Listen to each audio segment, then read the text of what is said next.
2,000 years ago, at the dawn of the first century, the world was ruled from Rome, and Rome was in turmoil.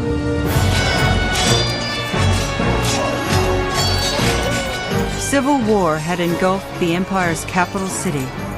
Dictators seized power, and the Roman future seemed bleak.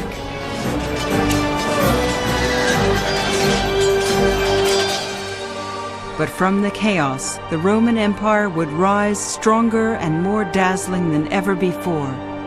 Within a few short years, it would stretch from Britain across Europe to southern Egypt, from North Africa around the Mediterranean to the Middle East. It would embrace hundreds of languages and religions, and would till those diverse cultures into a rich soil from which Western civilization would grow. Rome would become the world's first and most enduring superpower, spanning continents and epochs.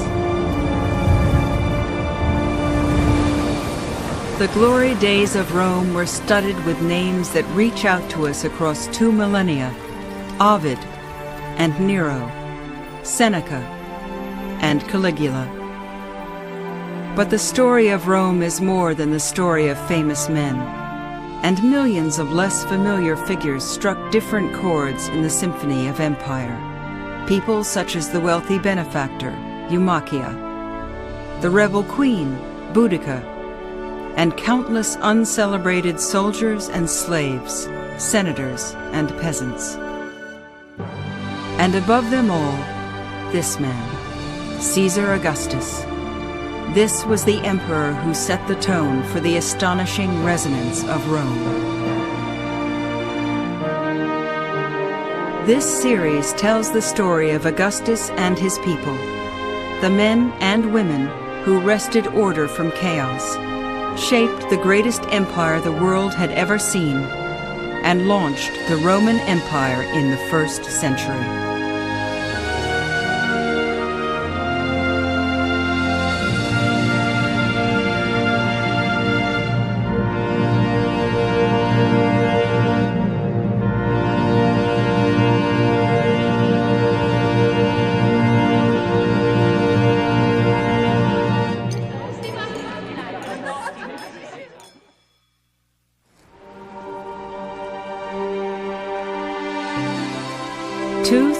Years after Egypt's pharaohs reigned supreme, 400 years after the flowering of Greek culture, 300 years after Alexander the Great, a boy named Octavian was born in a small Italian town. The child would one day be called Augustus, and his birth, one ancient historian tells us, would be gilded by legend. His father, leading an army through distant lands, went to a sacred grove, seeking prophecy on the boy's future. When wine was poured on the altar, flames shot up to heaven, a sign seen only once before by Alexander the Great. The priest declared that Augustus would be ruler of the world.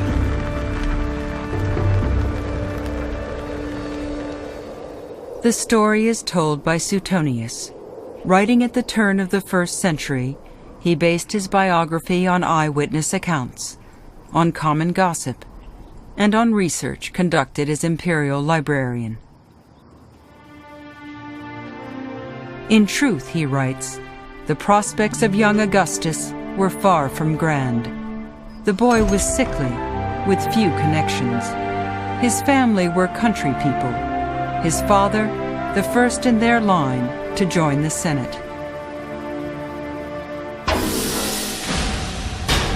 But worse, Augustus was born into dangerous times. Civil war had flared for decades. Feuding nobles, many controlling large armies, fought to gain power for themselves. And Rome's traditions of open government were often trampled underfoot.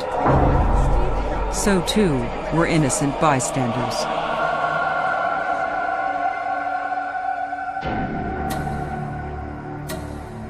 When Augustus was just 4 years old, his father suddenly died. Without a male mentor, the boy's future looked bleak. But in 49 BC, when he was 13, Augustus's fortune took a dramatic turn. For in that year, his great-uncle, Julius Caesar, gained the upper hand on the battlefield. Leading an army across the Rubicon River, Caesar declared himself master of Rome and ruler of an empire still aspiring to greatness. At the time of Julius Caesar, the Roman Empire was a little bit like a boy who's reached 6 feet tall, and yet he's only 14 or 15 years old. He's not yet a man. The externals of empire were there. The armies were there. The Romans governed most of the coast of the Mediterranean, with the exception of Egypt. However, they had not yet learned to bring that into a functioning organism. The past decades of internal fighting had weakened the empire. Northern tribes harried the borders.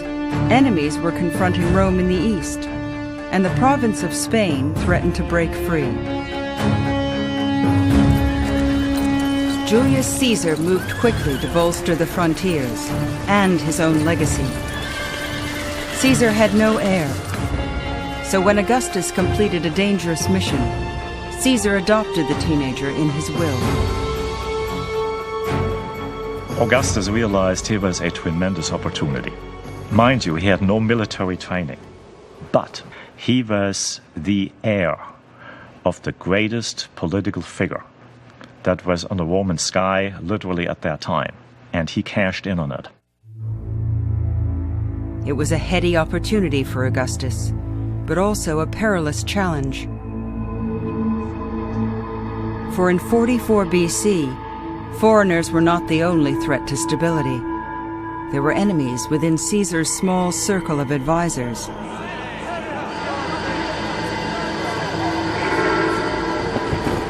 They murdered Caesar at a meeting of the Senate. For the second time in his life, Augustus lost a father. But now on the verge of manhood, he thrust himself into the maelstrom of Roman politics. The death of Julius Caesar was not just a turning point in Augustus's life, it was a turning point in world history. He was extremely young at this time, only in his 19th year. And yet, when he knew that he had been made Caesar's heir, he immediately took up the political legacy of Caesar and entered the mainstream of Roman politics, didn't hesitate to try to avenge his father, but that meant, of course, stepping onto the stage of politics, raising an army, and immediately immersing himself in a contest for supreme political power at Rome. He displayed brutality against enemy prisoners.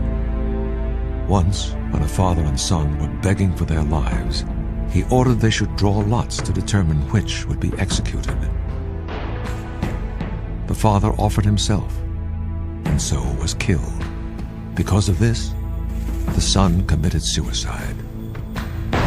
Augustus watched them both die.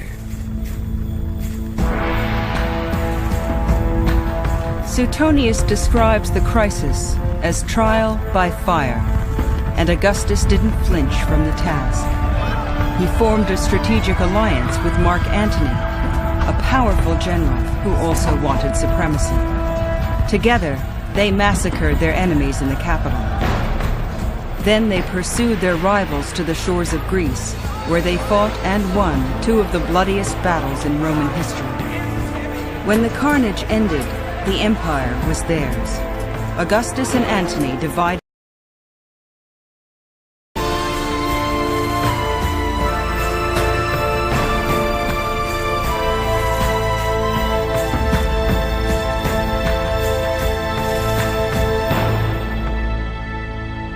Augustus remained in Rome, but Antony took control of Egypt, a land not formally joined to Rome, but firmly under the empire's command. There he joined forces with Egypt's queen. Ancient historians, like Cassius Dio, believed that was a fateful move. When Antony fell deeply in love with his new ally, many feared the ambitious queen was scheming to rule Rome herself. Her name was Cleopatra.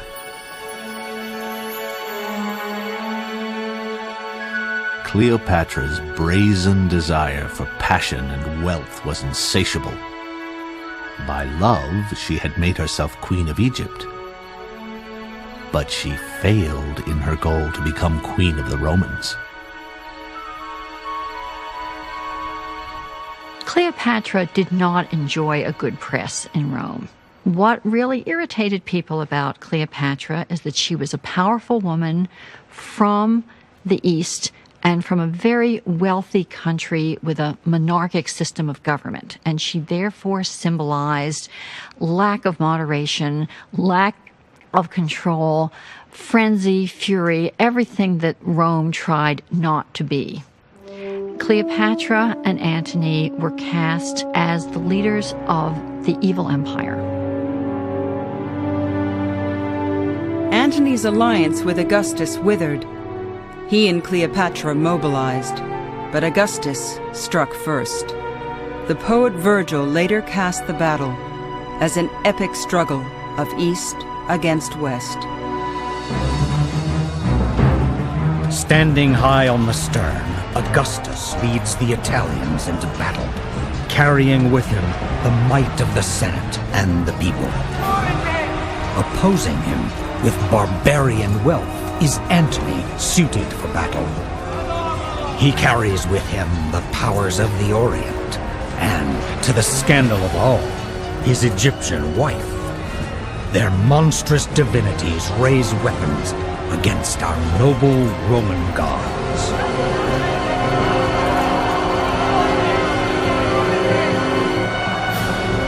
Three-quarters of the Egyptian fleet was destroyed. Antony and Cleopatra committed suicide, and the land of the pharaohs was formally annexed to the Roman Empire. The annexation of Egypt for Augustus was immensely important. It was the equivalent of Hitler's troops marching through the streets of Paris. Here was a wealthy country that was going to be providing food, that was going to be providing land, but above all, it was a country of great cultural prestige. And once Rome had Egypt as part of its empire, they had truly arrived.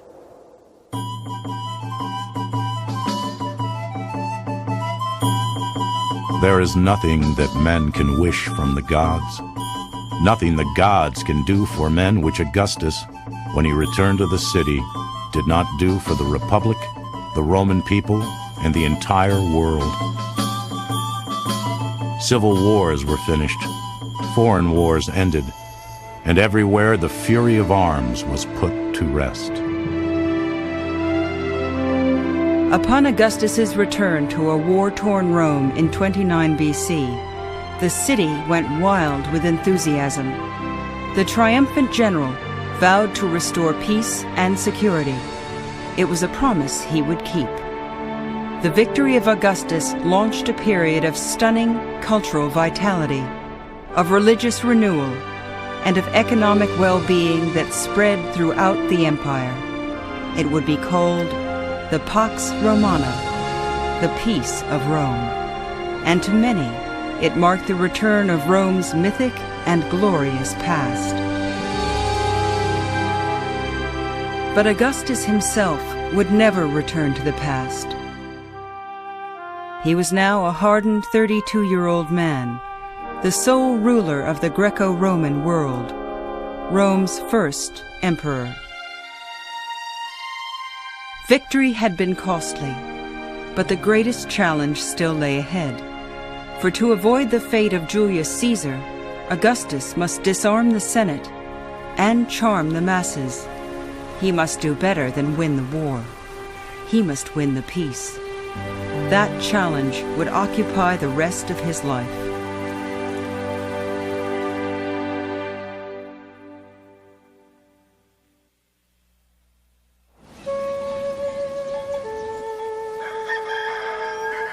Let me step forward, clear my throat, and announce that I am a native of Solmo, a few days' journey eastward from Rome. While Augustus fought his way to the pinnacle of power, a boy named Ovid was coming of age under less demanding circumstances. I was the second son, a year to the day younger than my brother. We always had 2 cakes on the birthday we shared, and were close in other ways as well. We studied together, and then went up to Rome to seek our fortunes. I used to waste my time trying to write verses. Our father called it waste. He disapproved of any pursuit where you couldn't earn a decent living, and always used to say, Homer died poor.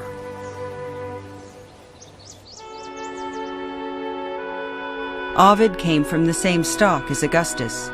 They were both landed gentry, and like Augustus, the young man found his identity and his ambitions molded by his demanding family. I tried to give up poetry, to stick to prose on serious subjects, but frivolous minds like mine attract frivolous inspirations, some too good not to fool with. I kept returning to my bad habits, secretive and ashamed. I couldn't help it. I felt like an imposter at serious matters, but I owed it to my father and brother to try to do my duty. By Roman law, a father wielded absolute control over his children. Those who displeased him could be disowned, sold into slavery, or even killed. The young Ovid tried to meet his father's expectations. He married, he studied law, but the strain proved unendurable. Miserable, Ovid and a friend set out on a journey of self-discovery. We toured all the magnificent cities of Asia. We watched the flames of Mount Etna light up the heavens. We plowed the waves in a painted ship and also traveled by wagon. Often the road seemed short as we were lost in conversation. When we walked, our words outnumbered our steps, and we had too much to say, even for the long evenings of summer.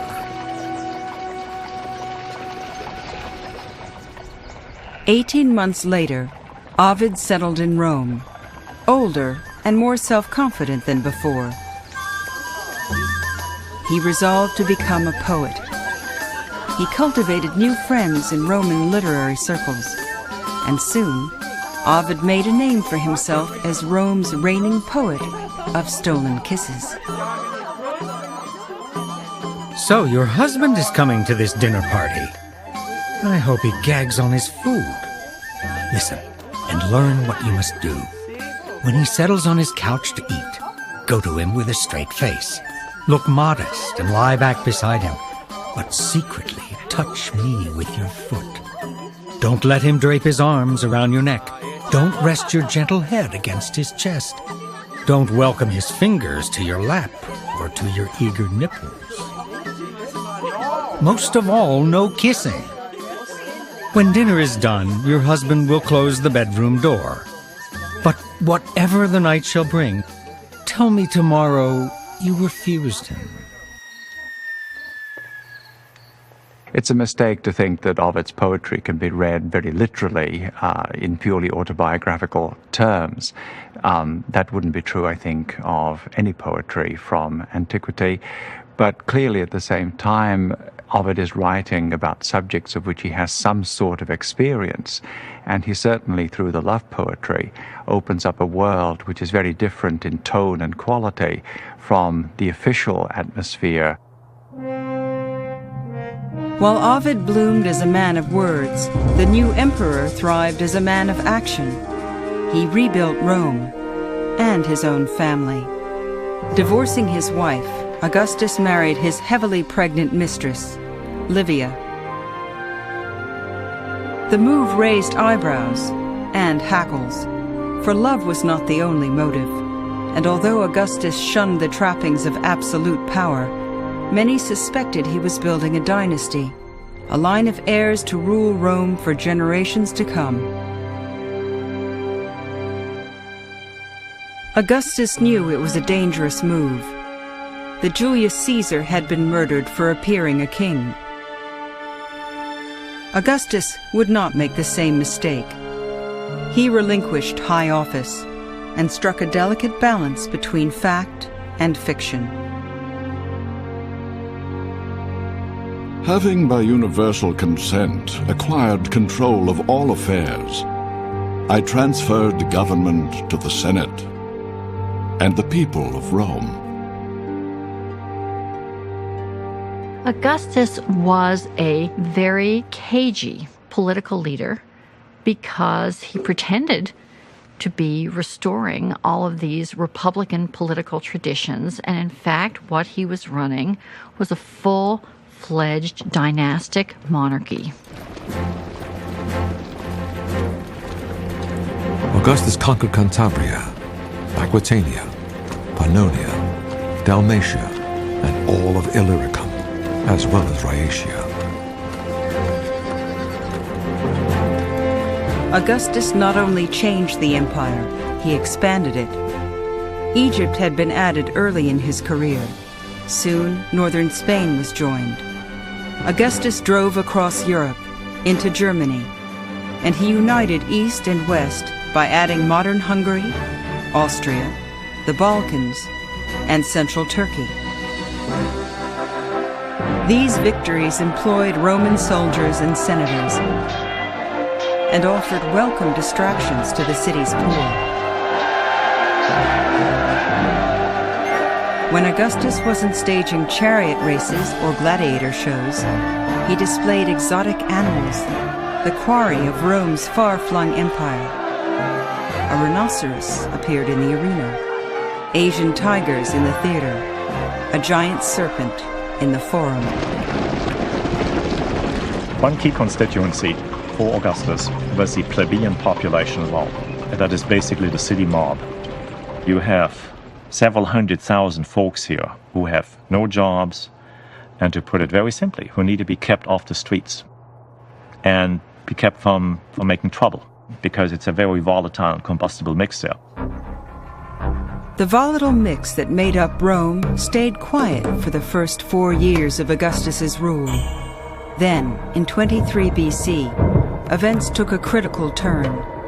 Cassius Dio writes that a series of disasters convinced the people that Augustus needed not less power, but more. The city was flooded by the overflowing river, and many things were struck by lightning. Then a plague passed through Italy, and no one could work the land. The Romans thought these misfortunes were caused because Augustus had relinquished his office. They wished to appoint him dictator. A mob barricaded the Senate inside its building and, threatening to burn them alive, forced the Senate to vote Augustus absolute ruler. The demands threatened to unsettle the emperor's precarious political balance. Augustus fell to his knees before the rioters. He tore his toga and beat his chest. He promised the mob that he would personally take control of the grain supply, but Augustus refused to be called a dictator. The crowd disbanded, but the lesson was clear. Augustus was riding a tiger. To keep order on the frontiers, the streets, and the Senate was a superhuman task, and superhuman skills were needed. Luckily for Rome, Augustus had them. Then something very fortuitous happens. Halley's Comet shows up.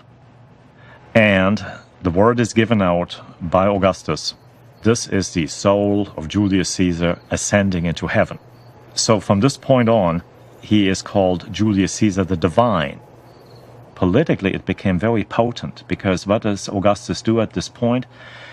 On all his coinage, on all his writings, and all his symbols, whatever, he puts out the words DF, Son of the Divine. And it's really quite an asset in politics to be the son of the divine. Their modern politicians, I think, would be very jealous of being able to do that. Augustus enhanced his pious new identity with stories of his lean habits. It was said that he lived in a modest house and slept on a low bed, that he ate common foods, coarse bread, common cheese, and sometimes even less. My dear Tiberius, not even a Jew observes a fast as diligently on the Sabbath as I have today. I ate nothing until the early hours of evening, when I nibbled 2 bites before my rub-down. Moral change, Augustus began to argue, was the enemy of Rome. He believed that its future ran through its past, through the restoration of values he thought had first made Rome great. I renewed many traditions which were fading in our age. I restored 82 temples of the gods, neglecting none that required repair at the time. In public, Augustus led by example. He sacrificed animals in traditional rituals, and he re-established traditional social rules. New laws assigned theater seats by social rank. Women were confined to the back rows. Adultery was outlawed. Marriage and children encouraged. To many, Roman society had recovered its true course. The son of a god was building an empire for the ages. Who can find words to adequately describe the advancements of these years? Authority has been returned to the government, majesty to the Senate, and influence to the courts. Protests in the theater have been stopped. Integrity is honored. Depravity is punished.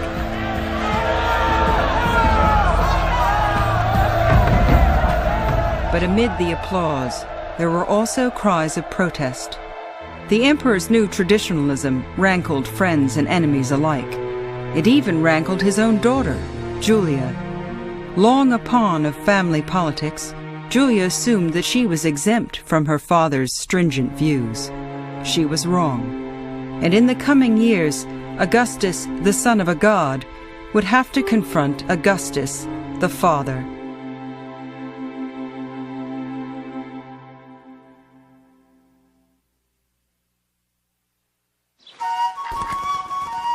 If there is anyone here who is a novice in the art of love, let him read my book. With study, he will love like a professional. As the Emperor Augustus firmly charted a course of moral rigor, the poet Ovid staked out different ground. He was now Rome's most famous living poet, and his boldness grew in step with his reputation. Having all but exhausted the conventions of love poetry, he decided to stretch them. He began composing a manual of practical tips on adultery. Step 1. Stroll under a shady colonnade. Don't miss the shrine of Adonis, but the theater is your best hunting ground. There you'll find women to satisfy any desire. Just as ants come and go, so the cultured ladies swarm to the games. They come for the show, and to make a show of themselves.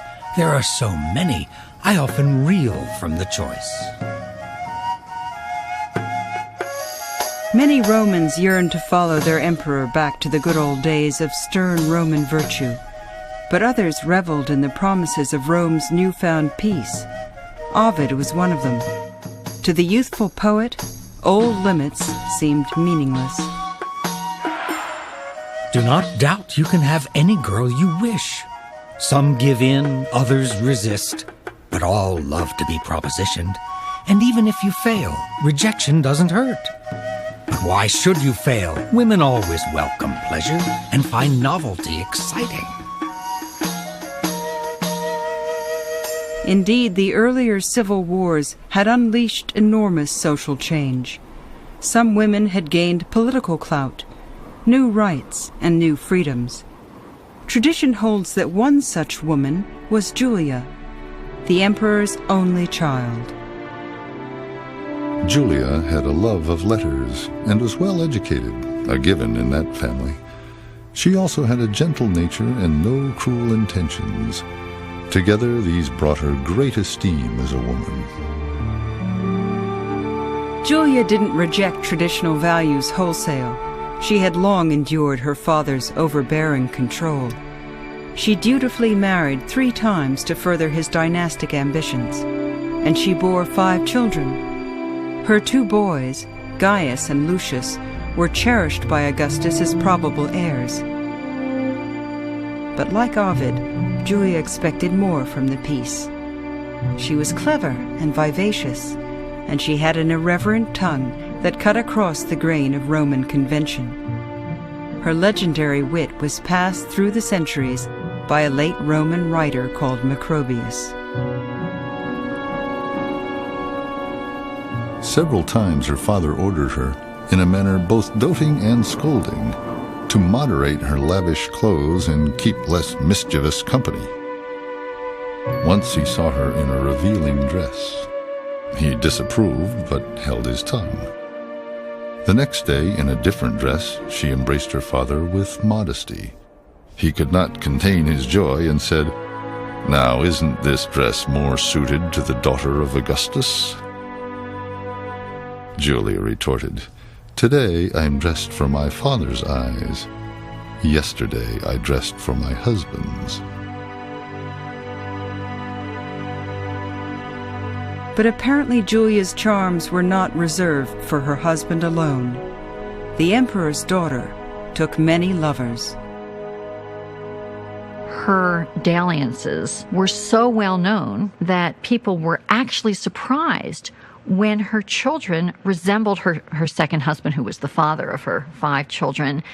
And she wittily replied, "Well, that's because I never take on a passenger unless I already have a full cargo," meaning that she waited until she was already pregnant before undertaking these dalliances. So concerned was she to protect the bloodlines of these offspring. Julia, like Ovid, was a testament to her times. But neither of them were average Romans. The life they represented shocked traditional society to the core, and as Julia entered her 38th year, crisis loomed. In that year, a scandal broke out in the emperor's own home. Shameful to discuss, horrible to remember. One Roman soldier voiced deep revulsion at Julia's extraordinary self-indulgence. Julia, ignoring her father Augustus, did everything which is shameful for a woman to do, whether through extravagance or lust. She counted her sins as though counting her blessings, and asserted her freedom to ignore the laws of decency. Julia's behavior erupted into a full-blown political crisis, and it was marked by overblown claims. The emperor's daughter was rumored to hold nightly revels in Rome's public square. She was said to barter sexual favors from the podium where her father addressed the people. When the gossip reached Augustus, the emperor flew into a violent rage. He refused to see visitors. Upon emerging, Suetonius reports, he publicly denounced his only child. He wrote a letter advising the Senate of her misbehavior, but was absent when it was read. He secluded himself out of shame and even considered a death sentence for his daughter. He grew more obstinate when the Roman people came to him several times, begging for her sake. He cursed the crowd that they should have such daughters and such wives. As a father, Augustus could not abide Julia's behavior. As an emperor, he could not tolerate the embarrassment. Augustus banished Julia for the rest of her life.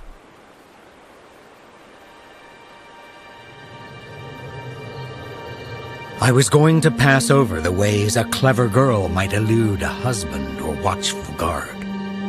But since you need help, here's my advice.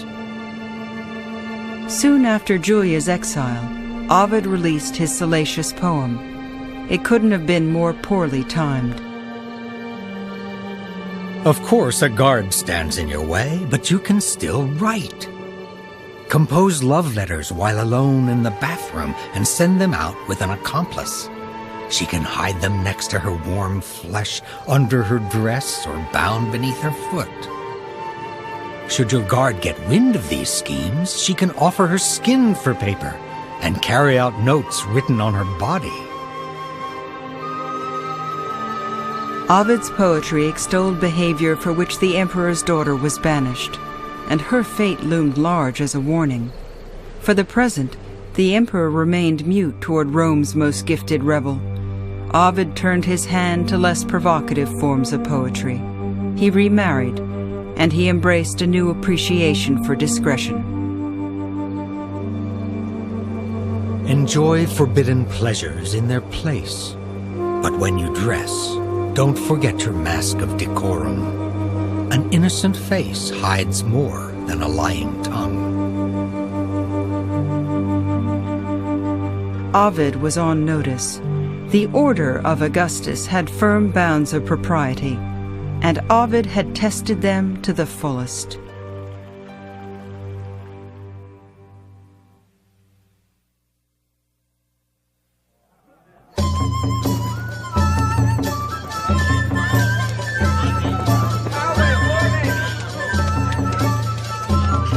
Now consider the dangers of night. Tiles fall from the rooftop and crack you on the head. And the drunken hooligan, spoiling for a fight, cannot rest without a brawl. What can you do when a raving madman confronts you? Or tenants throw their broken pots out the window? You're courting disaster if you go to dinner before writing your will. At the turn of the 1st century, the poet Juvenal was writing verses that exposed much of Rome to scorn. He was acerbic and had a keen eye for the gritty realities of urban life. Our apartment block is a tottering ruin. The building manager props it up with slender poles and plasters over the gaping cracks. Then he bids us sleep safe and sound in his wretched death trap.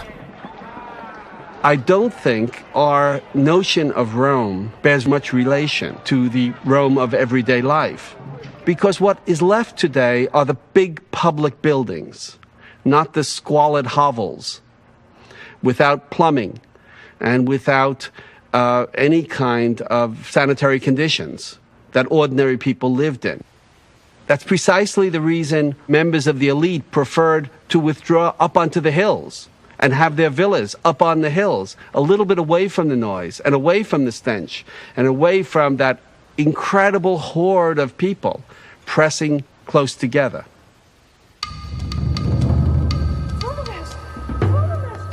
I would love to live where there are no fears in the dark of night. Even now I smell fire and hear a neighbor cry out for water as he struggles to save his measly belongings. Smoke pours out from the 3rd story as flames move upwards. But the poor wretch who lives at the top, with a leaking roof and roosting birds, is oblivious to the danger and sure to burn.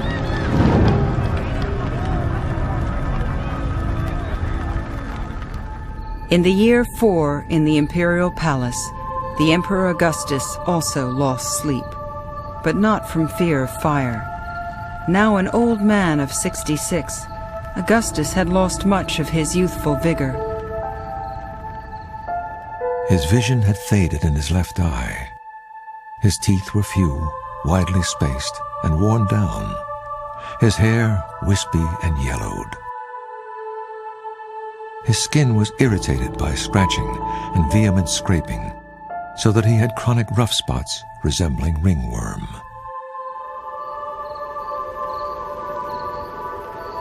As the emperor neared death, plots to succeed him sprouted.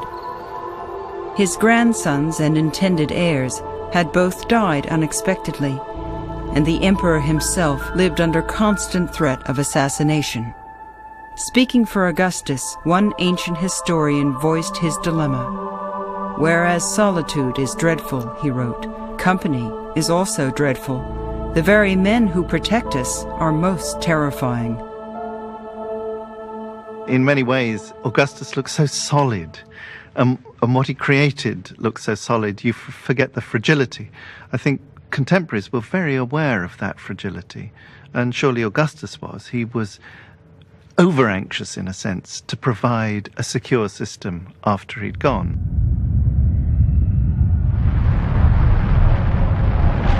At this time, there were unusually strong earthquakes. The Tiber pulled down the bridge and flooded the city for 7 days. There was a partial eclipse of the sun, and famine developed. Ancient historians report that natural disasters predicted political ones, and indeed, the emperor's difficulties seemed to be mounting fast. In the year 6, soldiers, the backbone of the empire, refused to re-enlist without a pay raise. New funds had to be found. Then, fire swept parts of the capital. A reluctant Augustus turned to taxation. It was a dangerous tactic, and the emperor knew it. Fearing a coup, Augustus dispersed potential enemies. He recessed the courts and disbanded the Senate. He even dismissed his own retinue. Still, Rome remained on edge. The mob, distressed by the famine and the taxes after the fire, were unsettled. They openly discussed rebellion. When night fell, they hung seditious posters.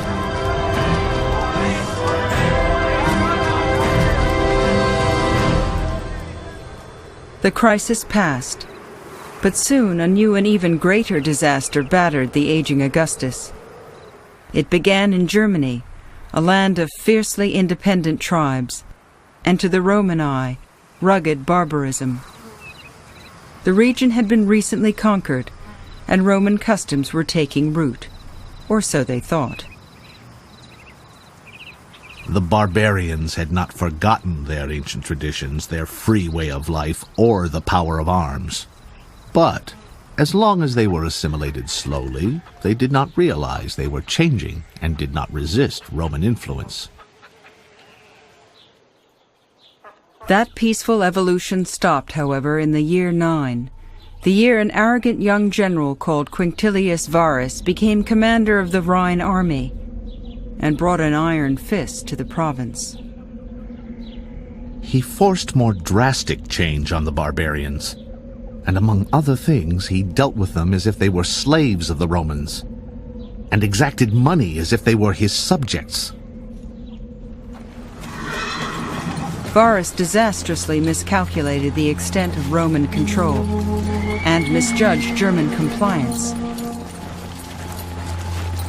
A trusted German chieftain organized a full-scale revolt and lured Varus's troops into a trap, deep in unfamiliar terrain.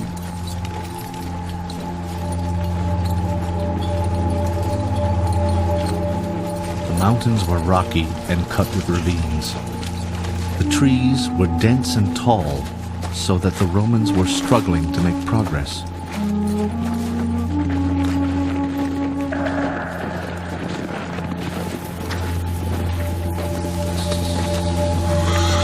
Rain began to fall in sheets, and a heavy wind scattered their numbers. The ground became slippery around the tree trunks and roots. While the Romans were dealing with these troubles, the barbarians surrounded them, and suddenly coming from everywhere. First, they hurled missiles from afar. Then, since no one was fighting back and many were wounded, the barbarians came ever closer, and the Romans were unable to retaliate.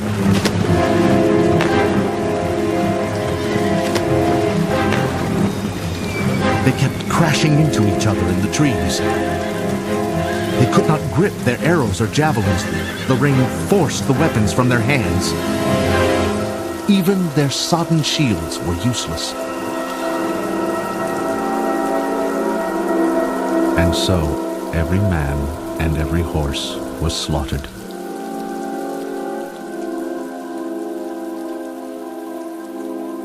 Three legions were massacred, a tenth of Rome's army. Augustus, his biographer reports, was traumatized. They say he was so disturbed that for several months he let his hair and beard grow, and would sometimes bash his head on doors and cry out, "Quintilius Varus, give me back my legions."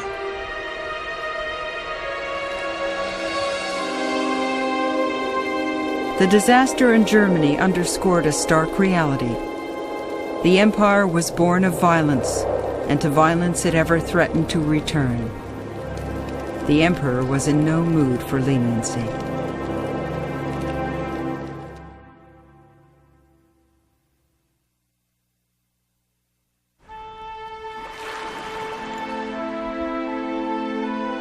Believe me, love's climax of pleasure should not be rushed, but savored. And when you reach those places your woman loves to have touched, don't let shame get in the way. Don't back off. You'll see her eyes shine with a trembling light, as when the sun glitters on rippling water. She'll moan and murmur sweet words just right for the game. But don't outpace your mistress, or let her leave you in the dust. Rush to the finish line in unison. When man and woman collapse together, they both win. That's the greatest prize.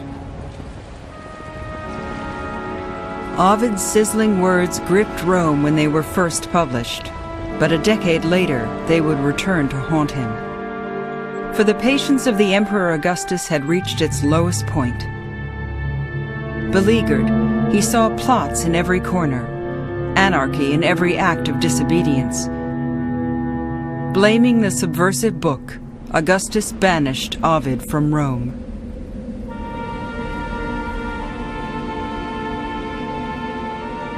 Hello, are you there? If so, indulge these verses of mine. They don't come from my garden or that old couch I used to sprawl on. Whoever you are, and in whatever parlor, bedroom, or study, I have been writing on decks, propped up against bulkheads. The poet was sent to an untamed backwater at the edges of the empire on the shores of the Black Sea. For Ovid, the ultimate urban sophisticate, no punishment could have been harsher. His roguish aplomb crumbled to anguish.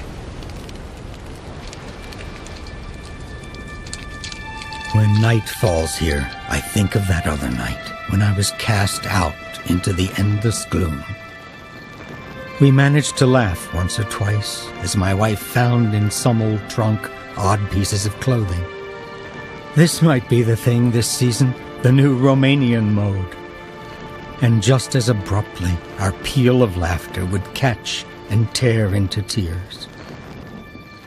And we held each other. My wife sobbed at the hearth. What could I say? I took the first step with which all journeys begin, but could not take the second. I was barely able to breathe. I set forth again. Behind me, she fell rolling onto the floor. Her hair swept into the hearth, stirring up the dust and ashes. I heard her call my name. I thought I had survived the worst. What could be worse? But my wife arose, pursued me, held on to me, weeping. Servants pulled her away. Whatever worth there was in me died there.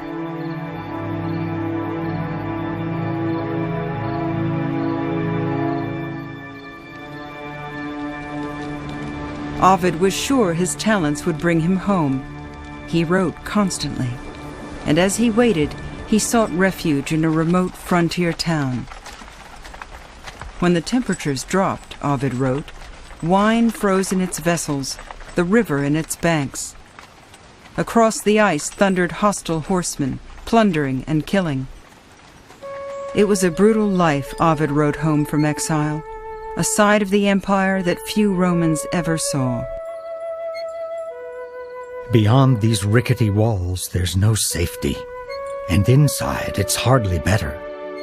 Barbarians live in most of the houses. Even if you're not afraid of them, you'll despise their long hair and clothes made of animal skins. They all do business in their common language. I have to communicate with gestures. I am understood by no one, and the stupid peasants insult my Latin words. They heckle me to my face and mock my exile. Writing for this audience, Ovid complained, was like dancing in the dark. As the years passed, Ovid shriveled into a bony old man. He fell ill. Contrition replaced his former bravado. Oh, I repent, I repent. If anyone as wretched as I can be believed, I do repent. I am tortured by my deed. Ovid, however, never got an answer to his pleas, and would never get a reprieve. As he approached death, he became sadly resigned to his fate. Look at me. I yearn for my country, my home, and for you. I've lost everything that I once had. But I still have my talent. Emperors have no jurisdiction over that. My fame will survive, even after I am gone. And as long as Rome dominates the world, I will be read. 9 years into his exile, Ovid died. He outlived Augustus, but he had bent to the emperor's will. At the start of the emperor's public life, Augustus had won the wars engulfing Rome. By the end, he had won the peace, and men like Ovid paid the price. In the years ahead, when lesser men would rule Rome, that price would rise higher still.